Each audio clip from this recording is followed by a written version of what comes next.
again. This is Michael Lodge, and I am the Business Advisor. I hope that all of you had a really good 4th of July. Mine was spent just relaxing, just taking care of in-house business, such as laundry, stuff like that. But it was a good day. I tell you, I was surprised the night before on Sunday, the fireworks were going off. I mean, they were all over my neighborhood. You could here in the South, they have these cannons that they blow off, and it sounds like a big old boom. And of course, the dogs go running, and sometimes I do too.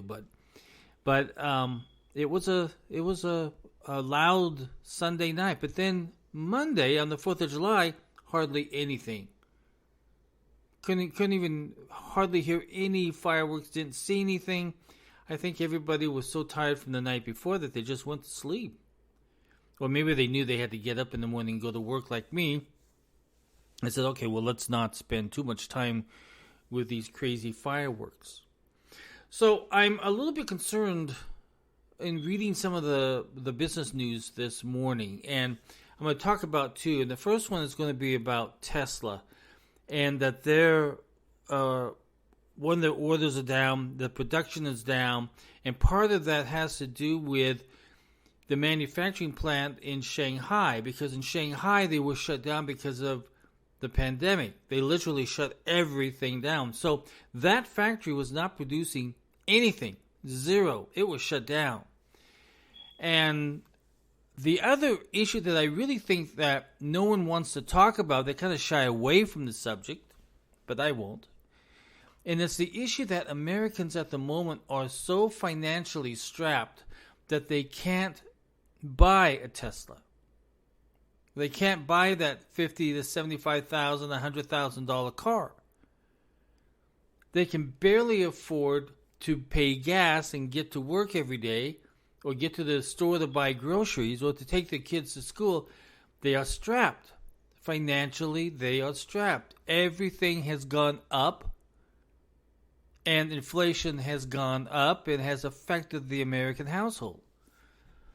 So I would expect that Elon Musk is going to close some more factories and lay off some more people. I don't think at the moment the American economy is strong enough for you and I to go out and purchase a $50,000 car. I have been looking at used cars, and I tell you, I'm afraid to even try to even buy a used car because they're so expensive. They have gone up. And they're at a price where it's very difficult to even think about purchasing or going into debt on a car that you know that the value just is not there. Because we've always been told, what have we been told? When you buy a car, it depreciates the moment you drive it off the lot. So we know that those cars that used to be selling for $10,000, as an example, are now selling for $15,000 to $20,000. That's how bad the prices have gone up. And the inventory of them are just not that much. I got a notice from the Nissan dealer where I bought my last car from saying, listen, if you come in, we'll buy your car. Well, I can't sell you my car because I need it to go buy food, to get to the post office, to go visit a client, to go to church, to do what the normal days of life that you need a car for. So we have a problem where we have got to start seeing an adjustment in these prices coming down, because the American people just cannot afford a Tesla, just cannot afford these cars that are so expensive. And if you are going into debt for that, you're absolutely nuts, because you can't take on more debt during an inflationary time when you're paying more for something that should not be up there in that price range. If you look at houses, my gosh, houses have boomed up. Now we're starting to see more and more houses out in inventory, more houses out there to buy. We're starting to see foreclosures happening on those people who took out an adjustable rate mortgage. And we're starting to see the price, the houses staying on the market just a little bit longer now, and that they're having to take reduced prices because they just can't move them as fast as they used to. So we have a problem where everything is overpriced. Everything is exaggerated. And that is what hurts the American people.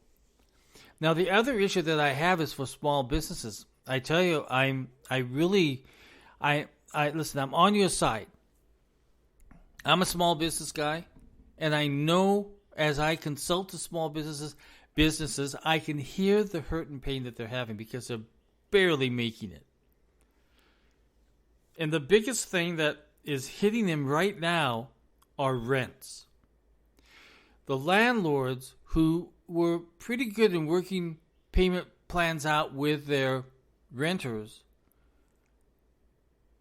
did a good job, but now they want all that money that you owe back. There's one individual who owns one of those stores where they sell cards and cups and stuff like that. A gift shop.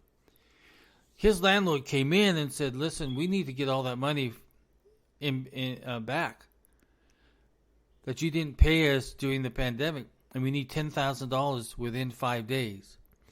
This poor guy had to go out and take on loans at much higher interest rates just to be able to stay in his store. Plus, on the other side, the landlord also raised his rents.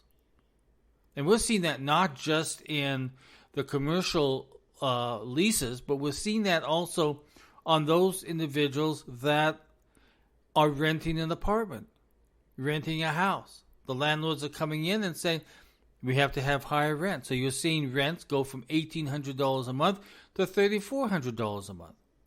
Some apartment buildings have said, okay, the rental increase is up to $500 per month.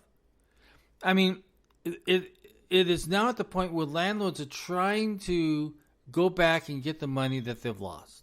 And it has hit small businesses as an added expense to their bottom line. And they're not making it. So when you see things like this happen with landlords, and you see the small business guy really struggling and just barely now starting to get back into the swing of things of small business, you have landlords now saying, listen, we need our money. You owe us this money.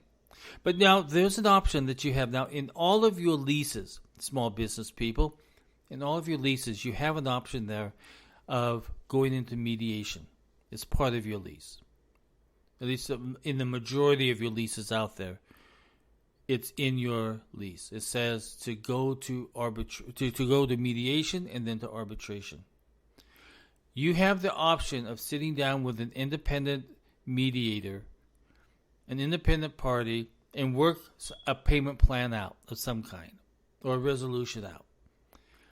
And that is the only way that you can really have a good, meaningful dialogue with a mediator there to help both sides to come to a conclusion or an agreement that is fair to both sides.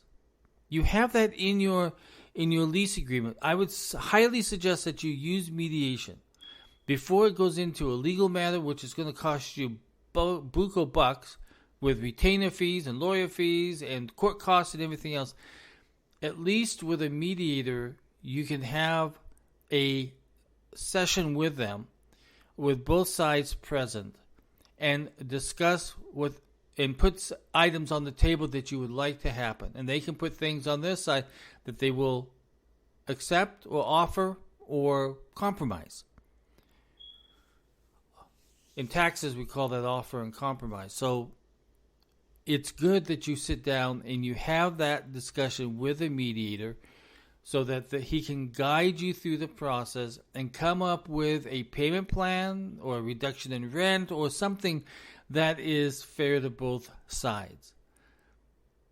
It's much better than trying to attack it by yourself, because sometimes you have this emotional side of you, and it is an emotional fact that when you are pressured financially, that you can lose it. You can lose it You get angry, you get frustrated, words come out, and then pretty soon from a semi-relationship, you went into a bad relationship because you just could not hold back on your frustration. With mediation, the mediator is there to help you with that frustration and help you clearly identify what your needs are, what the other side's needs are, and come to a good conclusion of resolving the differences. Now, it's not going to work every time, but at least 85% of the time, mediation works. It's a good substitution to court. And it's a good substitution to default. At least you tried to sit down and resolve the issue. I tell you, money is an emotional thing. When you don't have the money and you all of a sudden getting a $10,000 bill from your landlord, that's an emotional side, because you know that at the bottom line in your business, it is razor thin. And sometimes there's no razor at all. Sometimes you're in the negative, which a lot of businesses, small businesses, have themselves into at the moment because there's just too high of expensive that have just boomed all of a sudden because of inflation. So I suggest and I encourage each and every single one of you, sit down with a mediator. Sit down with me. I'm a mediator. And I am a good mediator because I know the business, I know real estate, I know leases, I know everything that goes through. I've been through it so many different times. There's always a confidential way to settle these things and to get on the road so that you can develop and build your business. But it's a tough time because inflation is hitting you with all of the other costs. The utilities have gone up. The cost of goods have gone up. Delivery time is you don't know when the product is going to get into your stores. You have a whole bunch of issues. But you do have an option, and that's mediation through your contracts. Sit down and mediate. It's the best way. I've had so many of these cases before me, and I started this back in the pandemic. I started telling small business, you have an option in your lease agreements, use it, sit down and mediate. It's the best possible way to resolve conflict. And every single business out there has some sort of conflict hitting them every single day. It could be higher property taxes. It could be that your goods are just not getting to you because of the supply chain just is not moving like it used to move. So sometimes instead of taking a week to get a product, it's taking you 3 weeks, 4 weeks. I know, I hear the stories out there. But don't get discouraged. There's always a way to resolve these issues. You just need to think a little bit further out of the box. Get out of the box, in fact. Open up the lid of that box and get out and start resolving your issues. Now, if you need a mediator, we're here. We're here to help you. And that is what our job is all about. Listen, if you would like to support my podcast, I'd greatly appreciate it. Go to buymeacoffee.com. It's all one word. buymeacoffee.com/Michael Lodge. Again, that's buymeacoffee.com/Michael Lodge. And you can also click on the button that says Buy Me a Coffee if you go to my website, which is www.lodge-co.com. I want to hear from every single one of you. Hey, I'm going to tell you a little bit more later tomorrow on my trip planning for my 21 states that I have got to visit because they're the last states. And I can say, okay, I have gotten all 50 states. I've been in all 50 states. That is my goal. And if you guys want to help me out on that, I greatly appreciate it at buymeacoffee.com. Listen, I'll talk with you soon. Everybody go and have a great day. I hope you had a great 4th of July. I hope you're rested and relaxed and ready to face the week. Well, the remainder of the week. We only have 4 days. That's pretty cool. This is Mike Lodge. Talk with you soon. Bye-bye.